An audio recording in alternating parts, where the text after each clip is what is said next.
जय श्री राधे। सदियों के बाद में कभी कभी ऐसा होता है कि कोई एक रचना किसी विद्वान के द्वारा ऐसी रची जाती है जो एक कालजयी रचना हो जाती है। ऐसे उदाहरण हमारे सम्मुख हैं, जैसे कि श्रीमद् भागवत महापुराण, जैसे श्री रामचरितमानस।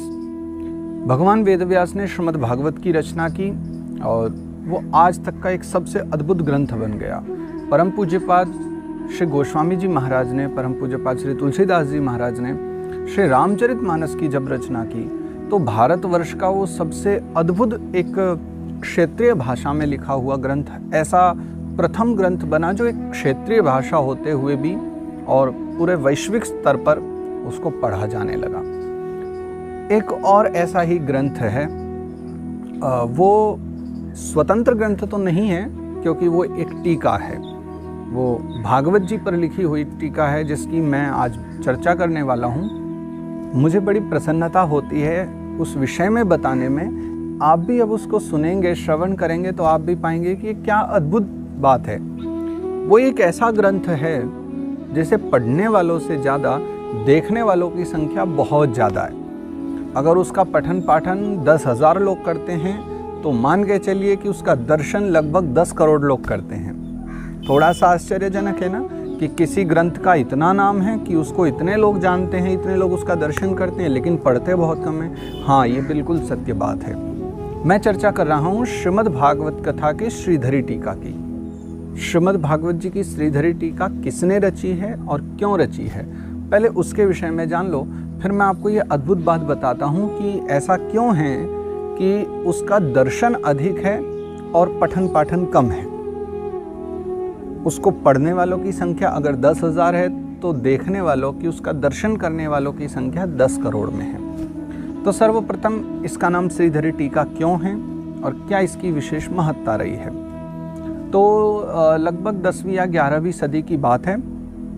दक्षिण भारत के किसी प्रांत में, किसी नगर में एक राजा और एक मंत्री दोनों आपस में चर्चा कर रहे थे। चर्चा करते हुए वो चले जा रहे थे और मार्ग में चलते हुए भगवत धर्म पर चर्चा हो रही थी, भगवान नाम पर चर्चा हो रही थी। तो मंत्री जी बता रहे थे कि राजा को कि महाराज, भगवान नाम में वो दिव्य शक्ति है, वो प्रभाव है कि वो एक पागल से पागल व्यक्ति को भी महाबुद्धिमान बना देता है। मंत्र में ये शक्ति है, मंत्र में ये पावर है, क्योंकि हमारे शास्त्रों में भी कहते हैं ना, मंत्र तीर्थे द्विजे देवई देवज्ञ भेषजो गुरो यादृशिर भावना यस्य सिद्धिर भवति तादृशी। ये जितने भी हमने नाम लिए हैं, है ना, मंत्र, तीर्थ, ब्राह्मण, देव, गुरु, इन सब में हमारी जितनी साधना, जितनी हमारी श्रद्धा होगी, जितनी हम साधना करेंगे इनमें, उतने ही ज़्यादा ये फलदायी होती हैं। राजा कहने लगे, लेकिन मंत्र में इतनी शक्ति किसी पागल को परम विद्वान बना दे?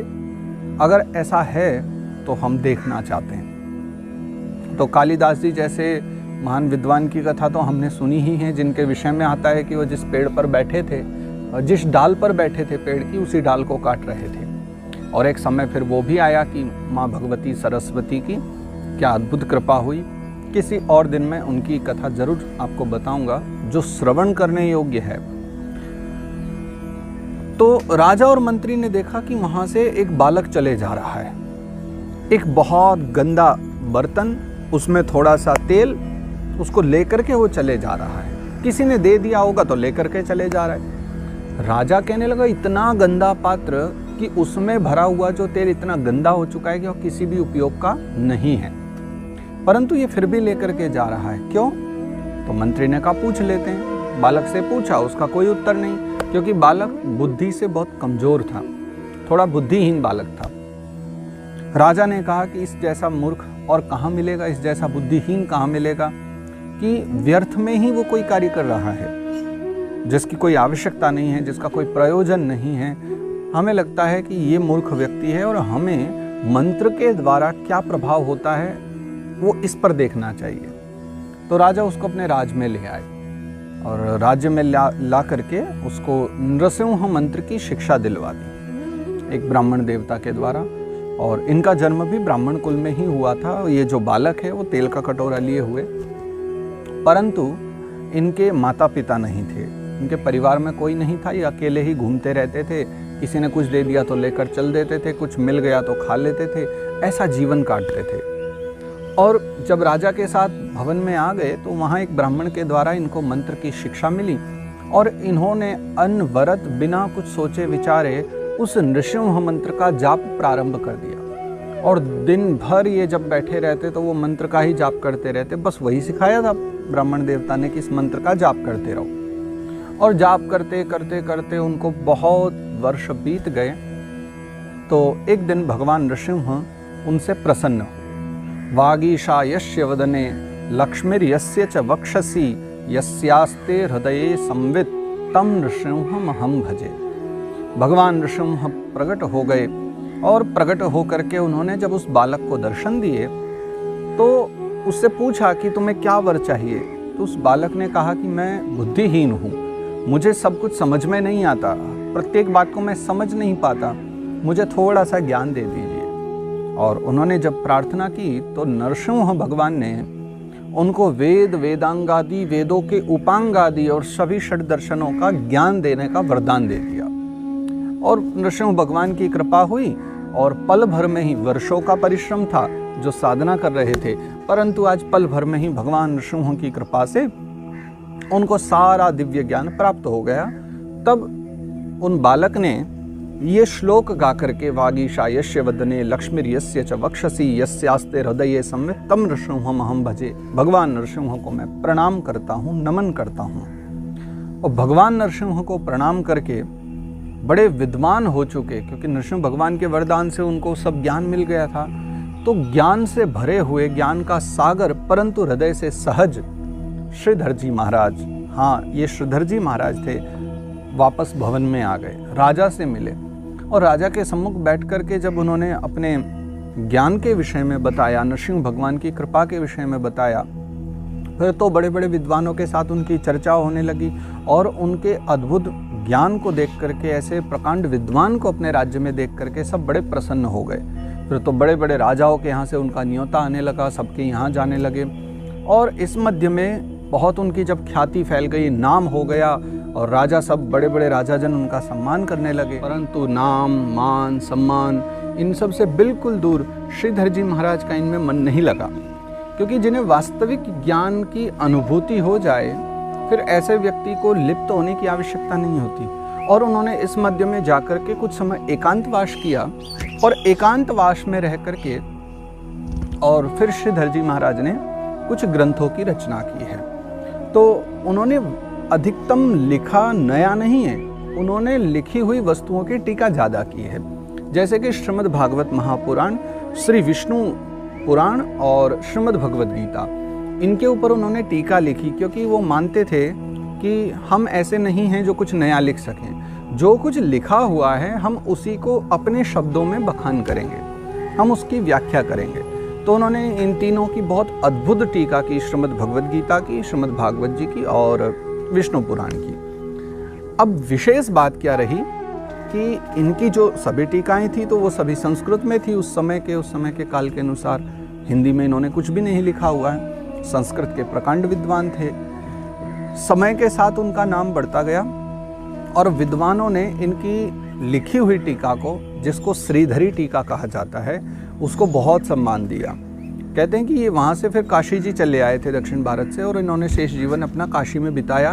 वहाँ कुछ विद्वानों ने आपत्ति भी की थी इनकी श्रीधरी टीका पर, परंतु इन्होंने ले जाकर के वो पोथी वेणी माधव भगवान के चरणों में रख दी और फिर स्वयं भगवान ने ही प्रत्यक्ष वहाँ जो संत महात्मा जन थे उनको इस भागवत की महिमा के विषय में बताया, श्रीधरी टीका के विषय में। तो श्रीधर जी महाराज जिन्होंने ये दिव्य ग्रंथों की टीका की है, नया न लिख करके जो लिखा हुआ था ऋषियों के द्वारा, उन्हीं ग्रंथों को पुनः सबको समझाने के लिए टीका लिखी। अब एक बात मैंने जो शुभारंभ में ही कही थी कि इनके लिखे हुए ग्रंथों का जितना अध्ययन किया जाता है उससे कई गुना ज़्यादा उनका दर्शन किया जाता है। ये बिल्कुल सत्य बात है। आपने प्रायशः भागवत कथा तो सुनी ही होगी। आज हमारे भारतवर्ष में यथा स्थानों पर बहुत सारी जगह कथा होती रहती है ना, तो आपने प्रायशः देखा होगा जो कथा प्रवक्ता जब कथा करते हैं तो मंच पर उनके सम्मुख एक श्रीमद् भागवत जी की पोथी रखी जाती है, जो आकार में काफ़ी बड़ी होती है, थोड़ी बृहद होती है।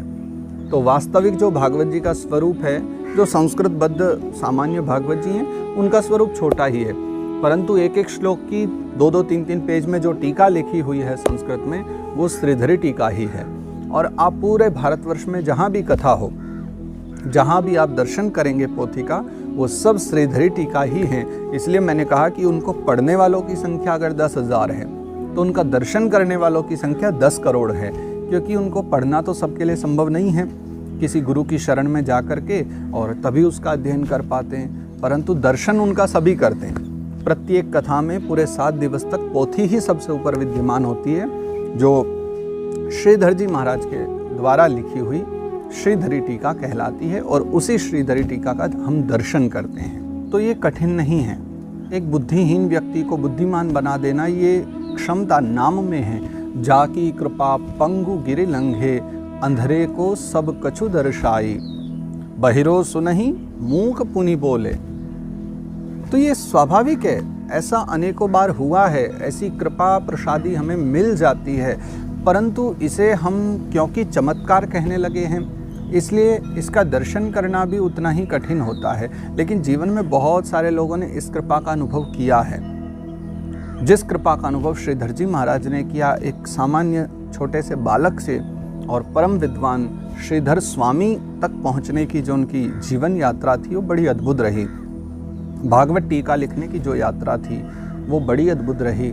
समाज के कल्याण की भावना को लेकर के जिन्होंने अपना पूरा जीवन इन दिव्य ग्रंथों के टीका लिखने में, इसको समझने में, सहज करने में जो अपनी समय लगाया, जो अपना जीवन का काल लगाया, उन सभी के लिए ऐसे महापुरुष को मैं बारंबार प्रणाम करता हूँ, वंदन करता हूँ। और आप सभी ऐसे दिव्य महापुरुषों के लीला चरित्र श्रवण करते रहें, जिनके जीवन चरित्र हमारे जीवन का चरित्र बनाने के लिए लाभदायक होते हैं। तो हम पुनः मिलते हैं कुछ एक अच्छी जीवनचर्या के साथ, एक जीवन चर्चा के साथ, महापुरुषों की कथा के साथ में।